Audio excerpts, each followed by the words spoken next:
विधायक और मंत्री लोग सभा में उपस्थित रहते थे। सभा के बीच बीच में कम कम एक दिन तो गुरुदेव जी जाति धर्म मजहब को लेकर के खूब जमकर अपनी बातें कहते थे। लेकिन जातिवाद पर गुरुदेव जी खूब खुल करके खंडन किए, खूब अच्छी गहराई से उसकी आलोचना किए जातिवाद की। तो वहां के जो आयोजक थे भार्गव जी, उन्होंने अकेले में गुरुदेव जी से कहा, साहब जिस सभा में अब जिनकी आलोचना करते वही लोग तो बैठे रहते हैं सामने आपको डर नहीं लगता है कि लोग नाराज हो जाएंगे या कुछ कर देंगे?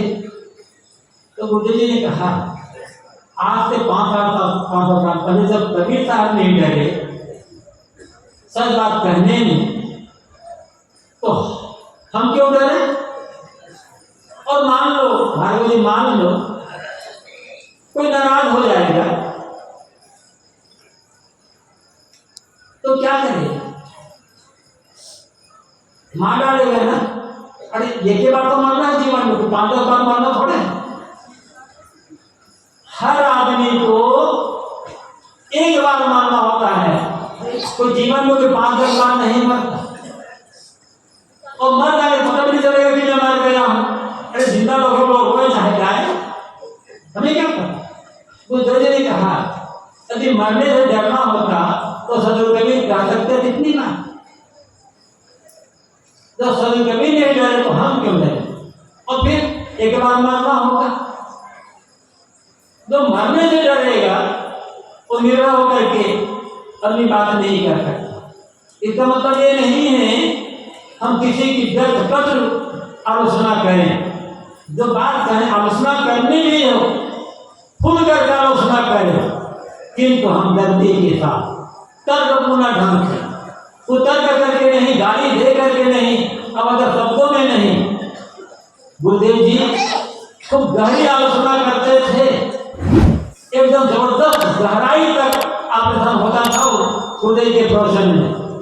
लेकिन ऐसे आलोचना करते, जिनकी आलोचना करते थे उनको भी लगता था कि बात सही कही जाए, लगता तो था कि हमारा खंडन हो रहा है, लेकिन उन्हें लगता था बात तो सही कही जा रही है। कि ढंग को आलोचना करते हैं तो आलोचना होनी चाहिए, खंडन भी होना चाहिए, किंतु तर्कपूर्ण ढंग से, सहृदयता की भावना रख कर, वो भी सुधार की भावना रख कर। खंडन जो खंडन के लिए नहीं होना चाहिए, उस खंडन में मंडन नहीं हो, एक रास्ता बताया गया हो। और इस कला में गुरुदेव जी खूब माहिर थे।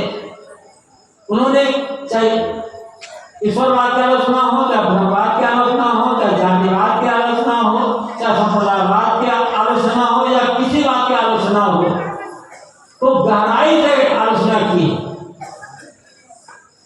कि तर्कपूर्ण ढंग से आलोचना की और इस हृदयता पूर्वक आलोचना की। तो वो आलोचना सुन करके लोगों को तकलीफ नहीं होती। लगता है कि जो आलोचक सही बात को लेकर के लिए आलोचना कर रहा है, और ये भी समझना होगा आलोचना सत्य की नहीं होती है। सत्य की आलोचना क्या कोई कहेगा? सत्य का खंडन कोई क्या कहेगा? खंडन सदैव असत्य का होता है। खंडन आलोचना सदैव बुराई की होती है, आलोचना कमजोरी की आलोचना होती है। और ये आलोचना सुन करके हमारा मन दुखी होता है तो इसमें कमी है हमारी अपनी बुराई, अपनी कमी। यदि हमारा ज्ञान सही है, हमारा व्यवहार सही है, हमारा कर्म सही है, हमारा आचरण सही है, तो उसकी आलोचना हो ही नहीं सकती। फिर क्यों डरे? लेकिन अपने में बल होना चाहिए, त्याग का बल हो, साधना का बल हो, विद्वता का बल हो, ज्ञान का बल हो, तब आलोचना हो। और कोई कुछ कहे तो सहन करने का बल हो।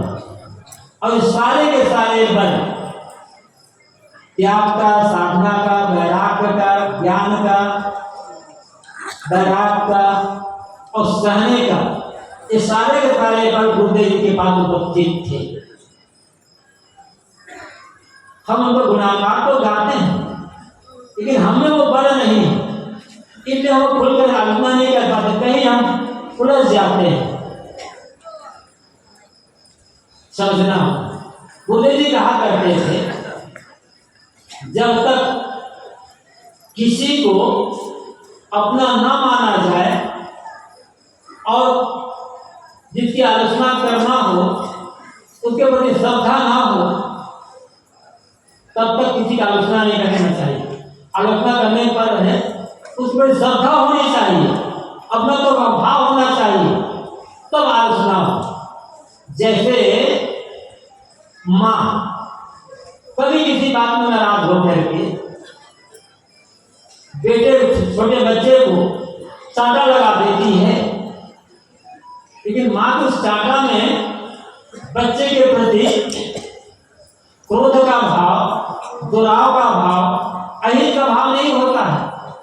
माँ को उस चांटे में भी प्रेम होता है, माँ को उस चांटे में भी ममता होती है, माँ को उस चांटे में बच्चे का सुधार होता है।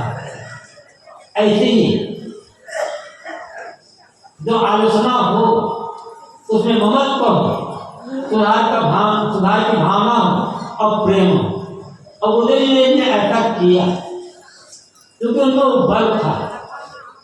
कुल मिलाकर बात इतनी है, गुरुदेव जी ने कबीरवाणी को केवल पढ़ा नहीं, जिया। उन्होंने जो कुछ लिखा, जी करके लिखा।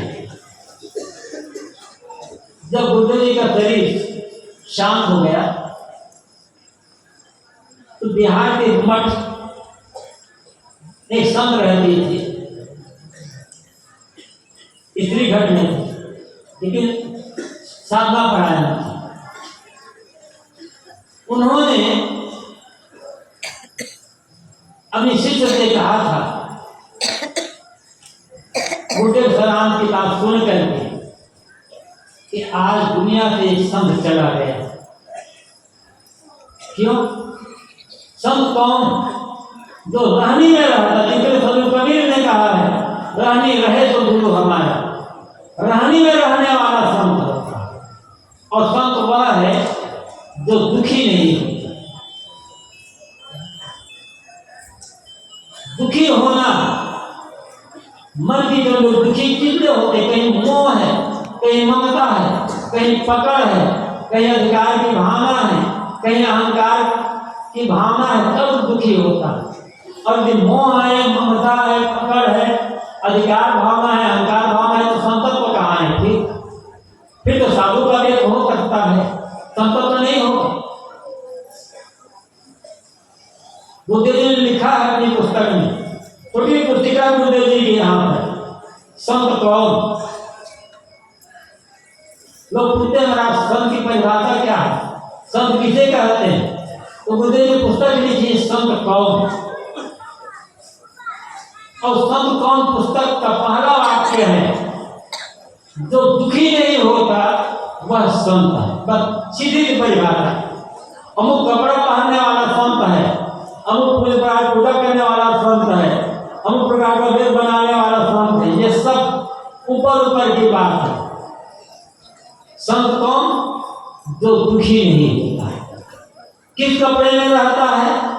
धोती कुर्ता में है कि पैंट कमीज में है कि साड़ी ब्लाउज में है कि हमारे कपड़े में है, इससे कोई मतलब नहीं। जो दुखी नहीं होता वो संत है।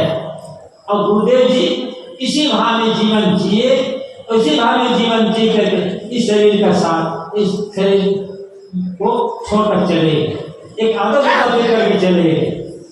तो गुरुदेव जी के संदर्भ में थोड़ी चर्चा मैंने की, बहुत चर्चा जितनी ज़्यादा है उनके जीवन में तो घंटों की जाकर घंटों कह सकते हैं। बात सिर्फ इतने ही हमें हैं। गुरुदेव जी नहीं रह गए हैं, चैतन्य जी नहीं रह, लेकिन उनके माने आज हमारे बीच, उनका समाज हमारे बीच है, उनके स्थापित किया हुआ मठ हमारे बीच है। उनके माने को हम जितना जी सकें